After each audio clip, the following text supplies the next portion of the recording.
একসময় দিনমজুরি করলেও এখন পেশায় রিকশা চালক জাহাঙ্গীর আলম। তবে ভাতের যোগান দিতে রিকশা চালালেও হৃদয়ে লালন করেন শিল্প। সপ্তাহে একদিন পর পর শহরে শিডিউল থাকে, ওই দিন রিক্সা চালাতে যাই শহরে, আর বাকি একদিন যে সময়, ওই সময়টা আপনার বাড়িতে যতক্ষণ থাকি ততক্ষণ এই কাজগুলা করি। বাঁশ ও নারকেলের খোসা দিয়ে তৈরি করেন নান্দনিক কারুপণ্য। নিত্য ব্যবহার্য জিনিস থেকে শোপিস হিসেবে ব্যবহার করা যায় এসব পণ্য, যা দেখে সবার নজর কাড়ে। দেশের বাইরেও রপ্তানির লক্ষ্য নিয়ে রিকশা চালানোর পাশাপাশি কারুপণ্য তৈরি করছেন ময়মনসিংহের এই তরুণ। প্রথমে আপনার এই কাজগুলো আমি শুরু করছিলাম বাঁশ দেয়া।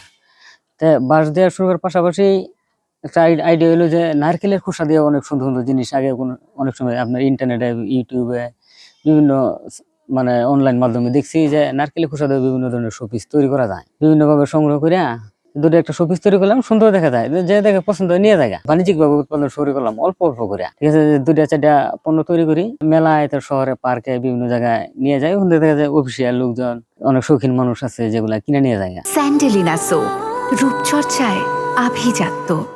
জাহাঙ্গীর আলম ময়মনসিংহ সদর উপজেলার খাগডহর ইউনিয়নের মনতলা গ্রামের বাসিন্দা। শখের বশে বাঁশ দিয়ে পণ্য তৈরি করা শুরু করলেও এখন বাণিজ্যিকভাবে তৈরি করছেন কারুপণ্য। তার কাজে সহযোগিতা করেন স্ত্রী জান্নাত আক্তার। 9 বছর ও 2 বছর বয়সী 2 মেয়ে সন্তান নিয়ে এই দম্পতির সংসার। আমি মাঝে মাঝে পার্কে আপনার এই জিনিসগুলো নিয়ে যাই, কারণ আমার স্বামী রিক্সা চালায়। যদিও নিয়ে যায় তাহলে এগুলা মানে বিক্রি করতে যায়, তাহলে দেখা যায় রিক্সা চালাইতে পারে না। পরে যেদিন বাসায় থাকে ওই দিন বসে এই কাজগুলো করে। যদি আর্থিক সহযোগিতা সরকার থেকে পাইতাম তাহলে তাহলে আমি মানে এই কাজটাকে আরো অনেক দূর এগিয়ে নিয়ে যাওয়ার চেষ্টা করতাম। 2008 সালে এসএসসি পরীক্ষায় অকৃতকার্য হওয়ার পর নানা পেশা পাল্টে এখন রিকশা চালান জাহাঙ্গীর আলম। ময়মনসিংহ নগরীতে একদিন পর পর রিকশা চালাতে পারেন। সেই কারণে যেদিন বাড়িতে বসে থাকেন সেদিন ব্যস্ত হয়ে পড়েন কারুপণ্য তৈরিতে। আপনার হচ্ছে কাজের ফাঁকে ফাঁকে মানে বাইরে যায় আড্ডা মারার অভ্যাসটা আমার আগে থেকে নেই। বাড়িতে যতটুকু সময় পাই এই কাজগুলো নিয়ে বসে থাকি, আমার সময় কাটে, কাজ হয়। এটা হলো শখের বছর শুরু করছিলাম, এখন আপনার আসলে এই স্বপ্নটা অনেক বড়, কিন্তু বাস্তবতার কাছে হেরে যেতেছি।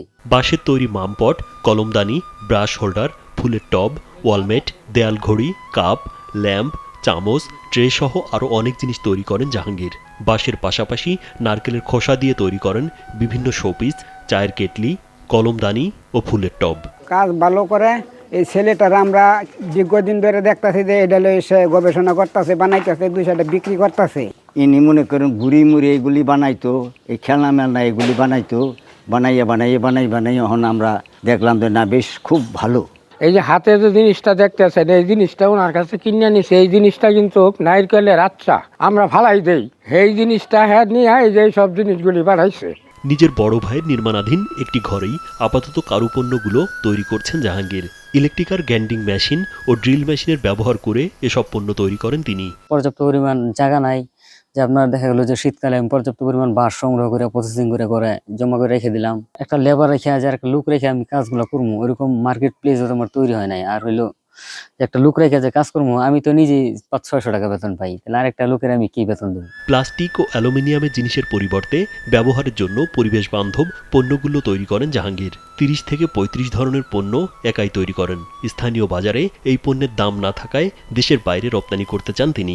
আসলে এর যে মেকিং কস্ট, লেবার কস্টিং, যে পরিমাণ সময় যায় ওই পরিমাণে এটার মূল্য পাওয়া যাইতেছে না। ঠিক আছে, যে সবকিছু মিলে যদি এটা আসলে কোনো মানে সরকারি খাত থেকে কিংবা কোনো বেসরকারি কোনো এনজিও খাত থেকে যদি একটু ফিনান্সিয়াল সাপোর্ট পাইতাম, সে মনে হয় যে এই প্রোডাক্ট গুলারে আর আমার এই শখের পেশাটারে আমি আরেকটু আগায় নিয়ে যেতে পারতাম। রাজীব বিশ্বাস, কালবেলা।